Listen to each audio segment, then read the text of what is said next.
अस्सलाम वालेकुम, कैसे हैं आप सब। मैं हूं आमना एहसन और आप देख रहे हैं वॉइस ऑफ आमना। अगर आपने मेरा चैनल सब्सक्राइब नहीं किया हुआ तो इस चैनल को सब्सक्राइब कर लें। हम करते हैं बुक रिव्यूज़, किताबें पढ़ते भी हैं और सोशल इश्यूज़ पे अगर हमें लगे कि हमारा ओपिनियन देना बहुत ज़रूरी है तो कभी कभार ओपिनियन वीडियो भी बना लेते हैं। ओके जी, मेरे हाथ में है हज़रत अली की तकारीर और ये सहल ज़बान में लिखी गई है। रज़ा अली आब्दी साहब ने इसको लिखा है। जब मैंने इससे पहले कुछ तकारीर शेयर की तो मुझसे दोस्तों ने पूछा, ज़ाहिर है ये इस्लामी दस्तावेज़ात हैं, तो लोगों ने बहुत कंसर्न ज़ाहिर किया, जो बहुत अच्छी बात है कि ये कहाँ से ली जा रही हैं, क्या किसी मुस्तनद किताब से ली जा रही हैं। तो मैं बताती चलूँ कि ये नहजुल बालगा से चुनी गई हैं और इनको आम आवाम तक पहुँचाने के लिए आसान ज़बान में जो है वो बाकायदा लिखा गया है। रज़ा अली आब्दी साहब ने इसको तरतीब भी दिया है और इसको आसान उर्दू में, सहल उर्दू में लिखा भी है। आज जो तकरीर मैंने पढ़ने के लिए चुनी है उसका अनवान है ज़रा सी चूंटी छोटी सी टिड्डी। तारीफ़ अल्लाह की कि ढूंढने वाले इसे पा नहीं सकते, जगहों में इसे महदूद नहीं किया जा सकता, आँखें इसे देख नहीं सकती, पर्दों में इसे छुपाया नहीं जा सकता। वो हमेशा से है, ये बात इसने बाद में अपनी मखलूक पैदा करके साबित की। हर चीज़ अछूती बनाकर इसने अपना होना साबित किया और चीज़ों को मिलता जुलता बनाकर इसने साबित किया कि इस जैसा कोई नहीं है।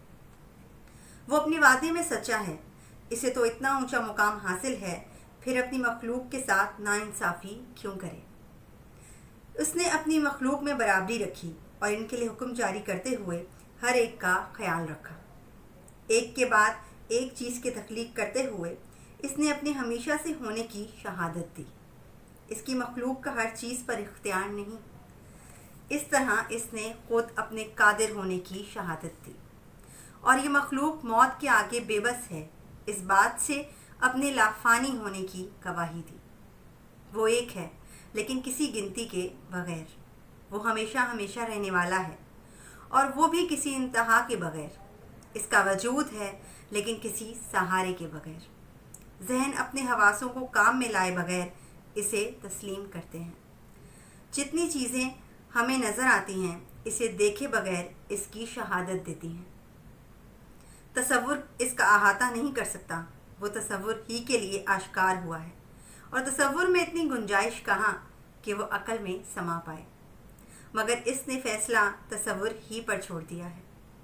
वो बड़ा है मगर इस तरह नहीं कि इसकी जिसामत बड़ी है या वजूद बड़ा है। वो अजीम है लेकिन इस तरह नहीं कि इसकी हदों को आखिरी सरहद तक फैला दिया जाए और इसकी शोहरत इस तरह फैले, बल्कि वो शान में बड़ा और हाकमियत में अजीम है। और मैं गवाही देता हूँ कि मोहम्मद सल्लल्लाहु अलैहि वसल्लम इसके बंदे, इसके चुने हुए नबी और इसके ज़िम्मेदार अमीन हैं।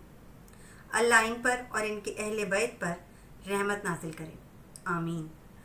अल्लाह ने उन्हें नाकाबिले तरदीद सबूत, रोशन कामयाबी और खुले रास्तों के साथ भेजा, लिहाजा उन्होंने पैगाम पहुंचाया जिसके साथ हक़ का ऐलान किया। यहाँ मोहम्मद सल्लल्लाहु अलैहि वसल्लम का जिक्र हो रहा है। वो लोगों को सच्चे रास्ते पर ले गए और रास्ते के रहनुमाई के निशान और रोशनियों के मीनार कायम करते गए और इस तरह उन्होंने इस्लाम की रस्सी को मुस्तहकम और इसकी गिरों को मजबूत किया। इसी तकरीर का एक और हिस्सा। और अगर लोग इसकी शानदार कुदरत और फैली हुई नेमतों पर गौर करें तो सीधे रास्ते की तरफ पलट सकते हैं और दोज़ख के अजाब से बच सकते हैं, लेकिन लोगों के दिल बीमार और निगाहें कमज़ोर हैं। क्या वो अल्लाह के पैदा किए हुए छोटे छोटे जानवरों को नहीं देखते कि इसने इन्हें किस तरह मजबूत बनाया है। हाथ पाँव एक निस्बत से मिलाए हैं, उन्हें कान दिए हैं, आँखें बख्शी हैं और हड्डी और खाल सही तौर पे बनाई है। ज़रा इस छोटी सी चूंटी की शक्ल और सूरत को गौर से देखो। वो इतनी छोटी है कि आसानी से नज़र नहीं आती और ना फिक्रों में समाती है, मगर कैसी ज़मीन पर दौड़ती फिरती है और अपना पेट पालने के लिए कैसी दौड़ धूप करती है और किस तरह दाने अपने बिल की तरफ ले जाती है जहाँ उन्हें महफूज करती है। गर्मियों में वो सर्दियों के लिए और तवानाई के दिनों में कमज़ोरी के ज़माने के लिए ज़ख़ीरा जमा करती है। ان کی روزی کا ذمہ لیا جا چکا ہے اور ضرورت کے مطابق رزق انہیں پہنچتا رہتا ہے۔ اللہ ان کے حال سے بے خبر نہیں ہے اور انہیں اپنی نعمت سے محروم نہیں رکھتا، چاہے وہ چٹانوں کے اندر ہوں چاہے پتھروں کے اندر۔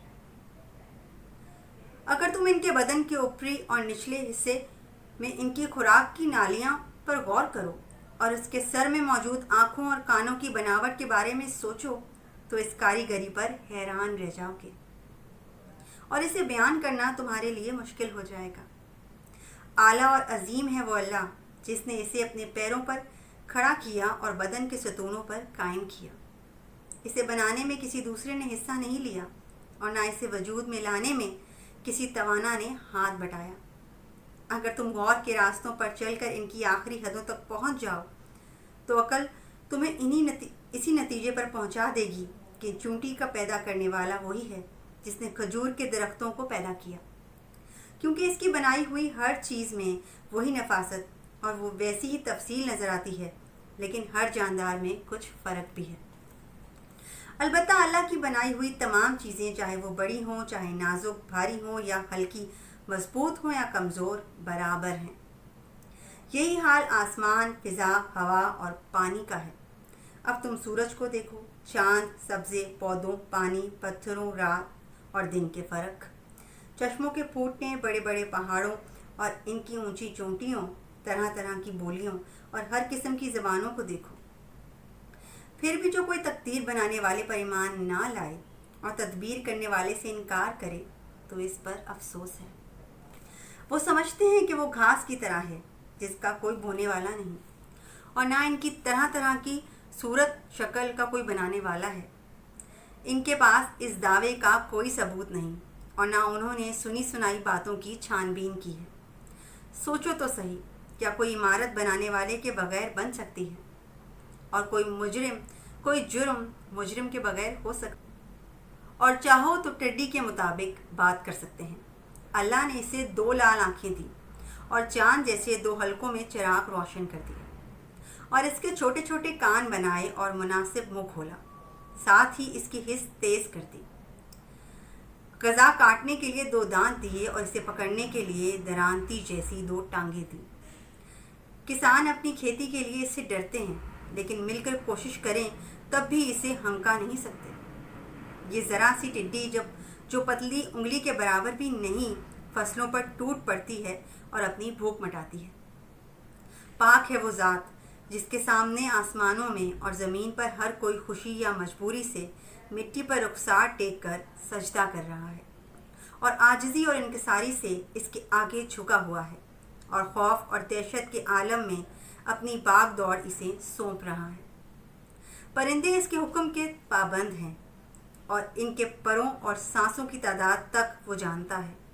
اس نے ان کے پاؤں اس طرح بنائے ہیں کہ وہ پانی میں یا خشکی پر کھڑے ہو جاتے ہیں۔ اس نے ان کی روزی مقرر کی ہے۔ وہ ان کی نسلوں سے بھی واقف ہے کہ کون کوا ہے، کون چیل، کون کبوتر اور کون شتر مرغ۔